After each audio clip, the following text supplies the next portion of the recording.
Hi friends, ചെമ്പനീർ പൂവിൻ്റെ ഇന്നത്തെ episode വിശേഷങ്ങളിലേക്ക് എല്ലാവർക്കും സ്വാഗതം. ഇന്നത്തെ എപ്പിസോഡ് തുടങ്ങുമ്പോൾ നമ്മുടെ ശ്രുതി രേവതിയോട് പറയുന്നുണ്ട്, രേവതി നിങ്ങൾ ഏതു നേരം വഴക്ക് കൂടിയും കൊണ്ടല്ലേ ഇരിക്കുന്നത്, നിങ്ങളെപ്പോലെയൊക്കെ വഴക്ക് കൂടി എങ്ങനെ ജീവിക്കാൻ പറ്റുക എന്നൊക്കെ ചോദിച്ച് കളിയാക്കുന്നുണ്ട് രേവതിനെ. അപ്പോഴാണെങ്കിലോ നമ്മുടെ വർഷ ചോദിക്കുന്നുണ്ട് ശ്രുതിയുടെ അടുത്ത്, അപ്പോൾ നിങ്ങളും നിങ്ങളുടെ ഹസ്ബൻഡും വഴക്ക് കൂടാറില്ല എന്നാണോ പറയുന്നതെന്ന് ചോദിക്കുന്നുണ്ട്. അപ്പോൾ ശ്രുതി പറയുന്നുണ്ട്, ഇല്ല, ഇവരെ പോലെ ഞങ്ങൾ വഴക്ക് കൂടാറില്ല എന്ന് പറയുന്നുണ്ട്. അപ്പോൾ വർഷ ശ്രുതിയോട് ചോദിക്കുന്നുണ്ട്, നിങ്ങൾ വഴക്ക് കൂടാഞ്ഞിട്ടാണോ അന്ന് ശ്രുതിയേട്ടൻ ടെറസിൽ പോയി കടന്നത് എന്നൊക്കെ ചോദിക്കുന്നുണ്ട്. അപ്പോൾ ശ്രുതി പറയുന്നുണ്ട്, അത് വഴക്കൊന്നും ആയിരുന്നില്ല, അത് ചെറിയൊരു ആർഗ്യുമെൻ്റ് ആയിരുന്നു, അപ്പോൾ അതെന്തായാലും അത് വഴക്കന്നല്ലേ എന്ന് വർഷ ചോദിക്കുന്നുണ്ട്. പിന്നീടാണെങ്കിലോ രേവതി പറഞ്ഞുകൊണ്ടിരിക്കുന്ന സമയത്ത് ശ്രുതി അവളെ ഇങ്ങനെ വിഷമിപ്പിക്കുന്നുണ്ട്. അപ്പോൾ രേവതി പറയുന്നുണ്ട്, ശ്രുതി ഞാൻ പറയേണ്ട പോലെ നിന്നോട് പറഞ്ഞു കഴിഞ്ഞാൽ നീ ഇന്ന് രാത്രി ഉറങ്ങില്ല, അതുകൊണ്ട് നീ ഇവിടുന്ന് പോകുന്നതായിരിക്കും നിനക്ക് നല്ലത് എന്നൊക്കെ പറയുന്നുണ്ട്. പിന്നീടാണെങ്കിലോ വർഷ പറയുന്നുണ്ട്, രേവതി ചേച്ചിയുടെ കയ്യിൽ എന്തോ മാന്ത്രിക വടിയുണ്ട്, അതുകൊണ്ടാണ് സച്ചിയേട്ടൻ ഇങ്ങനെ സ്നേഹിക്കാൻ പറ്റണേ എന്നൊക്കെ പറയുന്നുണ്ട്. ഇത് കേട്ട രേവതി പറയുന്നുണ്ട്, എൻ്റെ കയ്യിൽ ഒരു മാന്ത്രിക വടി ഇല്ല വർഷേ, സ്നേഹിക്കാൻ മാത്രമേ എനിക്ക് അറിയുള്ളൂ, അത് മാത്രം കൊണ്ടാണ് ഇങ്ങനെയൊക്കെ ആവുന്നത് എന്നൊക്കെ പറഞ്ഞു കൊടുക്കുന്നുണ്ട്. പിന്നീട് ശ്രുതിയെ കളിയാക്കാൻ വേണ്ടിയിട്ട് രേവതി പറയുന്നുണ്ട്, അത് മാത്രം മതി വർഷയെ ജീവിക്കാൻ, അല്ലാതെ എല്ലാവരെയും പോലെ ഒളിച്ചും ആരോടും ഒന്നും പറയാതെ ഒന്നും ജീവിച്ചാൽ ശരിയാവില്ല എന്നൊക്കെ ശ്രുതിയെ കളിയാക്കിക്കൊണ്ട് രേവതി പറയുന്നുണ്ട്. അപ്പോൾ വർഷ ചോദിക്കുന്നുണ്ട്, അപ്പോൾ രേവതി ചേച്ചിക്ക് അടിക്കേണ്ടോടത്ത് അടിക്കാനൊക്കെ അറിയാമല്ലേ എന്ന് ചോദിക്കുന്നുണ്ട്. അപ്പോൾ രേവതി പറയുന്നുണ്ട് എന്ന് പറഞ്ഞ് ചായ കുടിക്കുന്നുണ്ട്. പിന്നീടാണെങ്കിലോ നമ്മുടെ സുധീനെ കാണിക്കുന്നുണ്ട്. ശ്രുതി പറയുന്നുണ്ട്, ഇപ്പോഴാണെങ്കിലോ ശ്രുതിക്ക് വഴക്കിടാൻ വേണ്ടിയിട്ട് ഒരു കാരണവും വേണ്ട, ചെറിയ കാരണം കിട്ടിയാൽ തന്നെ അത് വലിയൊരു വഴക്കാക്കി അവൾ മാറ്റും. കല്യാണത്തിന് മുന്നേ ആണെങ്കിൽ അവൾ എന്നെ എല്ലാ കാര്യത്തിലും സപ്പോർട്ട് ചെയ്തിരുന്നു എന്ന് പറയുന്നുണ്ട്. അപ്പോൾ ഇത് കേട്ട് ശ്രീകാന്ത് പറയുന്നുണ്ട്, ശരിയാണ്, വർഷയ്ക്കും അതെ, വർഷയ്ക്ക് എപ്പോഴാണ് ഞാൻ അവളോട് കുറേ ആയി പറയുന്നു നമുക്ക് വീട്ടിലോട്ട് പോവാമെന്ന്, പക്ഷെ അവൾ കേട്ടിരുന്നില്ല.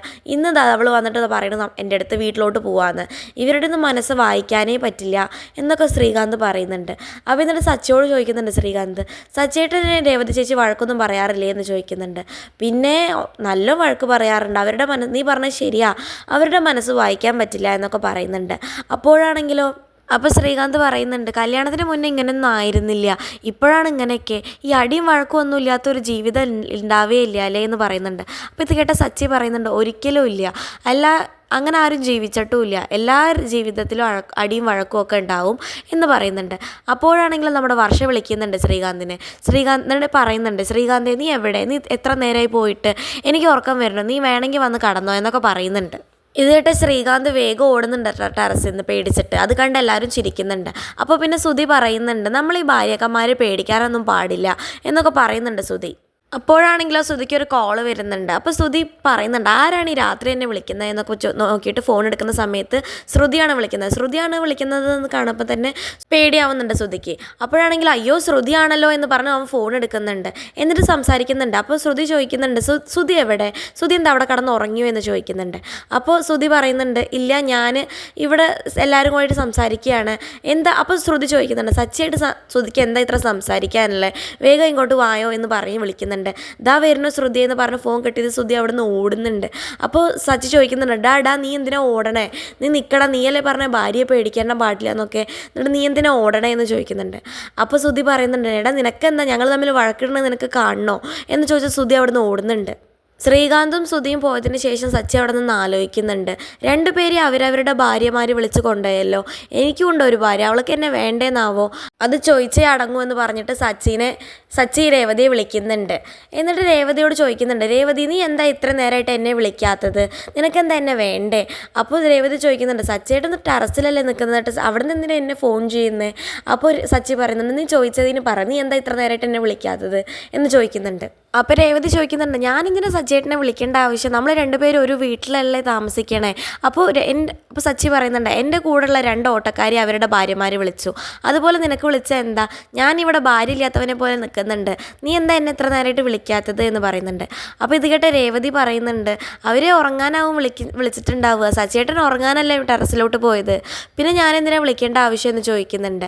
അപ്പോൾ സച്ചി പറയുന്നുണ്ട്, അതൊന്നും പറഞ്ഞാൽ പറ്റില്ല, നീ എന്തായാലും ഇപ്പം എന്നെ വിളിക്കണം, നീ എന്നെ ഇപ്പോൾ വിളിച്ചിട്ട് സ്ട്രിക്റ്റായിട്ട് താഴത്തോട്ട് വരാൻ പറയണം, അല്ലെങ്കിൽ ഞാൻ ഇവിടെ കടന്ന് അത് ആലോചിച്ചിട്ട് ഇന്നത്തെ രാത്രി ഫുള്ള് ഉറങ്ങില്ല, അതുകൊണ്ടാണ് പറയുന്നത്, ഒന്ന് വിളിക്ക് രേവതി എന്ന് പറയുന്നുണ്ട്. അപ്പോൾ രേവതി പറയുന്നുണ്ട്, സച്ചേട്ടൻ വെച്ചോ ഞാൻ വിളിക്കാം എന്ന് പറയുന്നുണ്ട്. അപ്പോൾ സച്ചി പറയുന്നുണ്ട്, അതൊന്നും പറഞ്ഞാൽ പറ്റില്ല, നീ എന്നെ ഇപ്പോൾ വിളിക്കണം എന്ന് പറയുന്നുണ്ട്. അപ്പോൾ രേവതി പറയുന്നുണ്ട്, സച്ചേട്ടൻ വെച്ചാലല്ലേ എനിക്ക് വിളിക്കാൻ പറ്റുള്ളൂ, അതുകൊണ്ട് വെക്കുകയെന്ന് പറയുന്നുണ്ട്. അത് ശരിയാണല്ലോ എന്ന് പറഞ്ഞ് സച്ചി വെക്കുന്നുണ്ട്. പിന്നീടാണെങ്കിൽ രേവതി അങ്ങോട്ടേക്ക് വിളിക്കുന്നുണ്ട്. രേവതി വിളിച്ചിട്ട് ചിരിച്ചിട്ട് ചോദിക്കുന്നുണ്ട്, സച്ചേട്ടൻ എവിടെയെന്ന് ചോദിക്കുന്നുണ്ട്. അപ്പോൾ സച്ചി പറയുന്നുണ്ട്, ഇങ്ങനെയല്ല, സ്ട്രിക്റ്റായിട്ട് ചോദിക്കണം, അവരുടെയൊക്കെ ഭാര്യമാർ അങ്ങനെയാണ് ചോദിച്ചത്, നീ അതുപോലെ ചോദിക്കണം എന്ന് പറയുന്നുണ്ട്. അപ്പോൾ ശരിയെന്ന് പറഞ്ഞ് രേവതി അങ്ങനെ ചോദിക്കുന്നുണ്ട്, സച്ചേട്ടൻ എവിടെ, എത്ര നേരമായി പോയിട്ട് എന്ന് ചോദിക്കുന്നുണ്ട്. അപ്പോൾ സച്ചിയാണെങ്കിലും മുണ്ടൊക്കെ അഴിച്ചിട്ട്, ഞാൻ ഇവിടെ ഉണ്ട് രേവതി, ഞാൻ ടെറസിലുണ്ട്, ഞാൻ ഇപ്പോൾ വരാം എന്നൊക്കെ പറയുന്നുണ്ട്. അങ്ങനെയൊക്കെ ചോദിക്കുന്ന സമയത്ത് രേവതിക്ക് ചിരി വരുന്നുണ്ട്. അപ്പോൾ സച്ചി പറയുന്നുണ്ട്, നീ എന്തിനാ ഇപ്പം ചിരിക്കണേ, അങ്ങനെയൊന്നും ചിരിക്കണ്ട, അവരുടെ ഭാര്യമാരൊക്കെ വിളിച്ചപ്പോൾ അവരങ്ങനെ സംസാരിച്ചത്, അതുകൊണ്ടാണ് ഞാനും അങ്ങനെ സംസാരിച്ചതെന്ന് പറയുന്നുണ്ട്. അപ്പോൾ അത് കേട്ട് രേവതി പറയുന്നുണ്ട്, സച്ചേട്ടൻ അങ്ങനെയൊന്നും പറയണ്ട, എനിക്ക് സച്ചേട്ടൻ എന്നും സംസാരിക്കുന്നത് പോലെ സംസാരിക്കുന്നതാണ് എനിക്കിഷ്ടം എന്ന് പറയുന്നുണ്ട്. അപ്പോൾ സച്ചി ആണോ എന്ന് ചോദിക്കുന്നുണ്ട്. അപ്പോൾ രേവതി അതെ. പിന്നെ പറയുന്നുണ്ട് രേവതി, എനിക്ക് കുറച്ച് മാലകൾ കെട്ടാണ്ട് നാളത്തേക്ക് വേണ്ടിയിട്ട്, സച്ചിയായിട്ട് ഉറങ്ങിക്കോ, ഞാൻ കിടക്കാൻ ലേറ്റ് ആവും, പിന്നെ വിളിക്കാമെന്ന് പറയുന്നുണ്ട്. അപ്പോൾ സച്ചി പറയുന്നുണ്ട്, നീ ഉറങ്ങിക്കോ, പിന്നെ നമുക്ക് വേണമെങ്കിൽ നാളെ രാവിലെ നീച്ചിട്ട് മാല കെട്ടാം, അധികം ലേറ്റ് ആക്കണ്ട എന്ന് പറഞ്ഞിട്ട് ഫോൺ കട്ടാക്കുന്നുണ്ട്. പിന്നീടാണെങ്കിലോ സുധീനിയും ശ്രുതിനെയാണ് കാണിക്കുന്നത്. ശ്രുതി ചോദിക്കുന്നുണ്ട്, എന്താ ശ്രുതിക്ക് സച്ചിയോട് ഇത്രമാത്രം സംസാരിക്കാനുള്ളതെന്ന് ചോദിക്കുന്നുണ്ട്. അപ്പോൾ ശ്രുതി പേടിച്ചിട്ട് പറയുന്നുണ്ട്, ഞാനൊന്നും സംസാരിച്ചിട്ടില്ല, അവനാണ് എന്നോട് സംസാരിച്ചത് എന്നൊക്കെ പറയുന്നുണ്ട്. അപ്പോൾ ശ്രുതി ചോദിക്കുന്നുണ്ട്, ശ്രുതി പിന്നെ എത്ര നേരം ടെറസിൽ ചെയ്തായിരുന്നെന്ന് ചോദിക്കുന്നുണ്ട്. അപ്പോൾ ശ്രുതി പറയുന്നുണ്ട്, അവിടെ ശ്രീകാന്ത് ഉണ്ടായിരുന്നു, ഞാൻ അവനോടെ സംസാരിച്ചേ, അവനാണല്ലോ എൻ്റെ സ്റ്റാൻഡേർഡിന് പറ്റിയത്, ഞാൻ അവനോടാണ് സംസാരിച്ചത്, സച്ചിയൊന്നും എൻ്റെ സ്റ്റാൻഡേർഡിന് പറ്റിയതല്ല, അതുകൊണ്ട് ഞാൻ അവനോടൊന്നും സംസാരിച്ചില്ല, അവനെ നോക്കിയത് പോലും ഇല്ല എന്നൊക്കെ പറയുന്നുണ്ട്. അപ്പോൾ ശ്രുതി ചോദിക്കുന്നുണ്ട്, എന്താ നിങ്ങൾ സംസാരിച്ചിരുന്നത്, എന്നെപ്പറ്റി വല്ല കുറ്റമാണോ എന്ന് ചോദിക്കുന്നുണ്ട്. അപ്പോൾ ശ്രുതി പറയുന്നുണ്ട്, കുറ്റോ, എൻ്റെ ഭാര്യയ്ക്ക് എന്ത് കുറ്റമുള്ളത്, എൻ്റെ ഭാര്യയ്ക്ക് ഒരു കുറ്റവും ഇല്ലല്ലോ, അവൻ്റെ ഭാര്യയുടെ കുറേ കുറ്റം പറഞ്ഞിരുന്നു, അതൊക്കെ കേട്ടുകൊണ്ട് നിൽക്കുകയായിരുന്നു ഞാൻ, അല്ലാതെ ഞാൻ നിന്നെ ഒരു കുറ്റവും പറഞ്ഞില്ല എന്ന് പറയുന്നുണ്ട്. അപ്പോൾ ശ്രുതി പറയുന്നുണ്ട്, നാളെ ശ്രീകാന്ത് എന്തൊക്കെയാണ് പറഞ്ഞതെന്ന് എൻ്റെ അടുത്ത് പറയുമല്ലോ, അന്നേരം ശ്രുതി എന്നെ പറ്റി എന്തെങ്കിലും കുറ്റം സച്ചിൻ്റെ അടുത്ത് പറഞ്ഞു എന്നൊക്കെ ഞാൻ അറിയട്ടെ, അന്നേരം എല്ലാം കഴിഞ്ഞു എന്ന് പറയുന്നുണ്ട്. പിന്നീട് ശ്രുതി അവിടെ നിന്ന് പോകുന്നുണ്ട്. അത് കഴിഞ്ഞിട്ട് ശ്രുതി മനസ്സിൽ വിചാരിക്കുന്നുണ്ട്, അയ്യോ ഇനി ശ്രീകാന്ത് വല്ലതും പറഞ്ഞു കൊടുക്കുമോ ഇവളുടെ അടുത്ത് നാളെ, എനിക്ക് പേടിയാവണമല്ലോ, ഒന്ന് തുറക്കാൻ പോയല്ലോ, ടെറസിൽ വല്ലതും പോയി കിടന്നാൽ മതിയായിരുന്നു എന്നൊക്കെ പറയുന്നുണ്ട്. പിന്നീട് ശ്രുതി ആലോചിക്കുമ്പോൾ മനസ്സിലാവുന്നുണ്ട്, ശ്രീകാന്ത് വർഷയെക്കുറിച്ച് കുറേ പറഞ്ഞിട്ടുണ്ടായിരുന്നല്ലോ, അതൊക്കെ ഞാനും വർഷയെടുത്ത് പറയും, എന്നിട്ട് അത് കുറച്ച് കൂട്ടി പറയും, എന്ന് തമ്മിൽ അവരും വഴക്കിടട്ടെ എന്നൊക്കെ മനസ്സിൽ വിചാരിക്കുന്നുണ്ട്. പിന്നീട് കാണിക്കുന്നത് രേവതി ഫ്രിഡ്ജിൽ നിന്ന് പൂവെടുക്കുന്നതാണ്. അപ്പോഴാണെങ്കിൽ ചന്ദ്ര അങ്ങോട്ടേക്ക് വരുന്നുണ്ട്. ചന്ദ്ര അങ്ങോട്ടേക്ക് വന്നിട്ട് ചോദിക്കുന്നുണ്ട്, നീ എന്താടി കാണിക്കുന്നത്, പച്ചക്കറിയൊക്കെ എടുത്ത് പുറത്ത് വെക്കും, എന്നിട്ട് നിൻ്റെ പൂവെടുത്ത് വെക്കും, നീ എന്തിനാ അങ്ങനെ ചെയ്യുന്നേ എന്ന് ചോദിക്കുന്നുണ്ട്. അപ്പോൾ രേവതി പറയുന്നുണ്ട്, പൂ എന്തിനാ ഫ്രിഡ്ജിൽ വെക്കുന്നതെന്ന് അമ്മയ്ക്ക് അറിയില്ലേ, അത് വാടാതിരിക്കാനാണ് അങ്ങനെ ചെയ്യുന്നത് എന്ന് പറയുന്നുണ്ട്. അപ്പോൾ ചന്ദ്ര ചോദിക്കുന്നുണ്ട്, നീ കാരണം ഈ വീട് തന്നെ വാടിയിട്ടിരിക്കുക എന്ന് പറയുന്നുണ്ട്. അപ്പോൾ രേവതി പറയുന്നുണ്ട്, വീട് വാടിയിട്ട് ഇരിക്കുകയാണെന്നുണ്ടെങ്കിൽ കുറച്ച് വെള്ളം ഒഴിച്ചു കൊടുക്കണം എന്ന് പറയുന്നുണ്ട്. അപ്പോൾ ചന്ദ്ര ചോദിക്കുന്നുണ്ട്, നീ എന്തെന്നെ കളിയാക്കുകയാണോ, നിൻ്റെ നാവിന് അല്പം നീളം കൂടിയിട്ടുണ്ട് എന്ന് പറയുന്നുണ്ട്. അപ്പോൾ രേവതി പറയുന്നുണ്ട്, എൻ്റെ നാവിന് ഒരു നീളം കൂടിയിട്ടില്ല, അമ്മ വേണമെങ്കിൽ നോക്കി നോക്കൂ എന്ന് പറഞ്ഞിട്ട് നാവ് കാണിച്ചു കൊടുക്കുന്നുണ്ട്. എന്നിട്ട് പറയുന്നുണ്ട് ചന്ദ്ര, നീ എന്താടി എന്നെ കളിയാക്കുകയാണോ, നീ ഇവിടുന്ന് ഇവിടുത്തെ പണികളൊക്കെ ആരാ ചെയ്യുക എന്ന് ചോദിക്കുന്നുണ്ട്. അപ്പോൾ രേവതി ആണെങ്കിൽ ഒന്നും വേണ്ടാതെ ചന്ദ്രയെ നോക്കുന്നുണ്ട്. അപ്പോൾ ചന്ദ്ര പറയുന്നുണ്ട്, നീ എന്താ ഞാൻ ചെയ്യണം എന്നാണോ പറയാൻ വരുന്നതെന്ന് ചോദിക്കുന്നുണ്ട്. അപ്പോൾ രേവതി പറയുന്നുണ്ട്, അതൊന്നും അല്ല, ഞാൻ എല്ലാം വെച്ചിട്ടുണ്ട്, ചോറും കറികളൊക്കെ ആയിട്ടാണ് ഞാൻ പോകുന്നത്, അമ്മയ്ക്ക് വിശക്കുമ്പോൾ എടുത്ത് കഴിക്കുമോ, അച്ഛനും കൊടുക്കുമോ എന്നൊക്കെ പറഞ്ഞ് രേവതി അവിടെ നിന്ന് പോകുന്നുണ്ട്.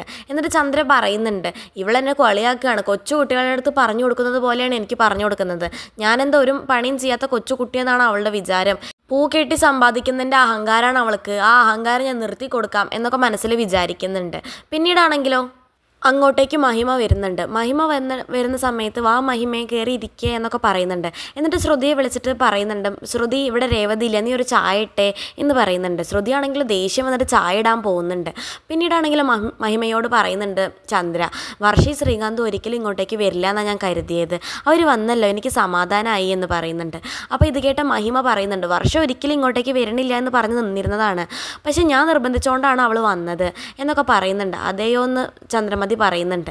അപ്പോൾ എന്നിട്ട് പറയുന്നുണ്ട്, എന്ത് ചെയ്യാനാ മഹിമ, അന്ന് നടന്നതിൽ ഞാൻ ഒരുപാട് ക്ഷമ ചോദിക്കുന്നു നിങ്ങളുടെ അടുത്ത് എന്നൊക്കെ പറയുന്നുണ്ട് ചന്ദ്ര മഹിമയുടെ അടുത്ത്. അപ്പം മഹിമ പറയുന്നുണ്ട്, അതിന് നിങ്ങൾ എന്ത് ചെയ്യാനാ, സച്ചിയല്ലേ എല്ലാം ചെയ്തത്, അല്ലാതെ നിങ്ങളൊന്നും അല്ലല്ലോ, നിങ്ങൾ അറിഞ്ഞിട്ടില്ലല്ലോ എന്ന് പറയുന്നുണ്ട്. അപ്പോൾ ചന്ദ്ര പറയുന്നുണ്ട്, ആ എന്താ ചെയ്യാൻ മഹിമേ, അവനെ കൊണ്ട് ഞാൻ പൊറുതി മുട്ടി. അവൻ എൻ്റെ വയറ്റിൽ വന്ന് പിറന്നല്ലോ എന്നുള്ള സങ്കടമാണ് എനിക്കിപ്പോൾ എന്നൊക്കെ പറയുന്നുണ്ട്. അപ്പോഴാണെങ്കിലും അങ്ങോട്ടേക്ക് പൂക്കാരിയമ്മേ പൂക്കാരിയമ്മേ എന്ന് വിളിച്ചിട്ട് ഒരാൾ വരുന്നുണ്ട്. അപ്പോൾ ചന്ദ്ര ചോദിക്കുന്നുണ്ട് പൂക്കാരിയമ്മയോ എന്ന് ചോദിക്കുന്നുണ്ട്. അപ്പോൾ അവർ പറയുന്നുണ്ട് പൂ വിൽക്കുന്നവരെ പിന്നെ പൂക്കാരിയമ്മേ എന്നല്ലാതെ പാൽക്കാരിയമ്മേ എന്ന് വിളിക്കാൻ പറ്റുമോ എന്ന് ചോദിക്കുന്നുണ്ട്. അപ്പോൾ ചന്ദ്ര ചോദിക്കുന്നുണ്ട് നിങ്ങൾക്ക് എന്താ ഇപ്പോൾ വേണ്ടത് എന്ന് ചോദിക്കുന്നുണ്ട്. അപ്പോൾ അവർ പറയുന്നുണ്ട് എനിക്ക് 200 രൂപയ്ക്ക് പൂ വേണം എന്ന് പറയുന്നുണ്ട്.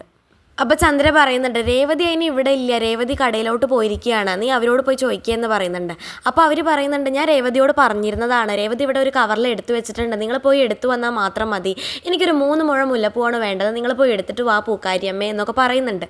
അപ്പോൾ ചന്ദ്ര പറയുന്നുണ്ട് ഞാൻ പൂക്കാരിയമ്മയൊന്നും അല്ല. അപ്പോൾ അവർ പറയുന്നുണ്ട് നിങ്ങളുടെ പേരല്ലേ കടക്കിട്ടിരിക്കുന്നത്, അപ്പോൾ നിങ്ങൾ രേവതീനെ പൂ കെട്ടാനും വിൽക്കാനും ഒക്കെ സഹായിക്കുന്നുണ്ടെന്ന് എല്ലാവർക്കും അറിയാം എന്നൊക്കെ പറയുന്നുണ്ട്. അപ്പോൾ ചന്ദ്ര പറയുന്നുണ്ട് ഞാനതൊന്നും ചെയ്യാറില്ല, എന്തായാലും നിങ്ങൾ പോയിട്ട് മാല എടുത്തിട്ട് വാ എന്ന് പറയുന്നുണ്ട് അവർ. എന്നിട്ട് ചന്ദ്രയാണെങ്കിലോ മഹിമയും പറയുന്നുണ്ട് ചന്ദ്ര എടുത്ത് നിങ്ങൾ പോയി എടുത്തിട്ട് വരൂ, അവർ പറയുന്നത് കേൾക്കുന്നില്ലേ എന്ന് പറയുന്നുണ്ട്. അപ്പോൾ ഇതിൻ്റെ നാണം കെടുത്തുകയാണല്ലോ ഇവള് എന്ന് പറഞ്ഞിട്ട് ചന്ദ്ര പോയി മാല എടുക്കാൻ പോകുന്നുണ്ട്. പൂ എടുത്ത് കൊടുന്നതിന് ശേഷം അവർ പറയുന്നുണ്ട് എനിക്ക് ഇത്രയും ഫുൾ പൂവൊന്നും വേണ്ട, എനിക്ക് ആകെ 3 മുഴേ വേണ്ടുള്ളൂ, നിങ്ങൾ അളന്ന് തായെന്ന് പറയുന്നുണ്ട്. ചന്ദ്രയാണെങ്കിലോ പൂവൊക്കെ അളന്ന് കൊടുക്കാൻ മടിക്കുന്നുണ്ട്. എന്നിട്ട് മഹിമ പറയുന്നുണ്ട് ചന്ദ്ര അളന്ന് കൊടുക്കും, അവർക്ക് നിൽക്കുന്നത് കണ്ടില്ലേ എന്നൊക്കെ കളിയാക്കിക്കൊണ്ട് മഹിമ പറയുന്നുണ്ട്. എന്നിട്ടാണെങ്കിലോ ചന്ദ്ര അളന്ന് കൊടുക്കുന്നുണ്ട്. അളന്ന് കൊടുക്കുന്ന സമയത്ത് മഹിമ പറയുന്നുണ്ട് ചന്ദ്ര എന്ത് ഈസി ആയിട്ട് അളന്ന് കൊടുക്കുന്നത്, അപ്പോൾ അവർ പറഞ്ഞത് ശരിയാണല്ലേ, ഇടയ്ക്ക് കടയിലൊക്കെ പോയി നിൽക്കാറുണ്ടല്ലേ എന്ന് ചോദിക്കുന്നുണ്ട്. ചന്ദ്രയാണെങ്കിൽ ഒന്നും മിണ്ടാതെ ദേഷ്യത്തിൽ അതൊക്കെ ചെയ്ത് കൊടുക്കുന്നുണ്ട്. അപ്പോൾ അവർ പൈസ കൊടുക്കുന്നുണ്ട്, ഇതാ 200 രൂപ എന്ന് പറയുന്നുണ്ട്. ചന്ദ്രയാണെങ്കിൽ അവർക്ക് ആകെ ഒരുമാതിരി ആവുന്നുണ്ട്, അയ്യോ എന്താ ഇവർ പൈസയൊക്കെ തരുന്നേ, മഹിമ കാണുന്നുണ്ടല്ലോ അങ്ങനെയൊക്കെ മനസ്സിൽ വിചാരിക്കുന്നുണ്ട്. പിന്നീട് അവർ പൈസ വാങ്ങിയിട്ട് അവരവിടെ നിന്ന് പോകുന്നുണ്ട്. അവർ പോയതിന് ശേഷം മഹിമ ഇറങ്ങുന്നുണ്ട്. അപ്പോൾ ചന്ദ്ര ചോദിക്കുന്നുണ്ട് എന്താ ഇപ്പോൾ വന്നതല്ലോ, എന്താ പെട്ടെന്ന് പോകുന്നത്, വർഷയെ കണ്ടിട്ട് പോയാൽ പോരേ എന്ന് ചോദിക്കുന്നുണ്ട്. അപ്പോൾ മഹിമ പറയുന്നുണ്ട് വർഷ തിരികെ വന്നതിന് ശേഷം ഇവിടെ പ്രശ്നമൊന്നുമില്ലല്ലോ എന്ന് നോക്കാൻ വേണ്ടിയിട്ടാണ് ഞാൻ വന്നത്, ഇവിടെ പ്രശ്നമൊന്നുമില്ല മനസ്സിലായി, നീ ഉണ്ടല്ലോ, നീ എൻ്റെ മകളെ നല്ലപോലെ നോക്കിക്കോളും എന്നെനിക്കറിയാം എന്നൊക്കെ പറഞ്ഞ് മഹിമ പോകാൻ നിൽക്കുന്നുണ്ട്. മഹിമ പോകാൻ നിൽക്കുന്ന സമയത്ത് ചന്ദ്രയോട് പറയുന്നുണ്ട് പിന്നെ നിനക്ക് ഇവിടെ തിരക്കല്ലേ, നിനക്ക് ഈ പൂവൊക്കെ വാങ്ങാൻ വേണ്ടി ആൾക്കാർ വരില്ലേ, ഞാനൊരു ശല്യമാവുന്നില്ല, അതുകൊണ്ട് ഞാൻ പോവാണ് എന്ന് പറയുന്നുണ്ട്.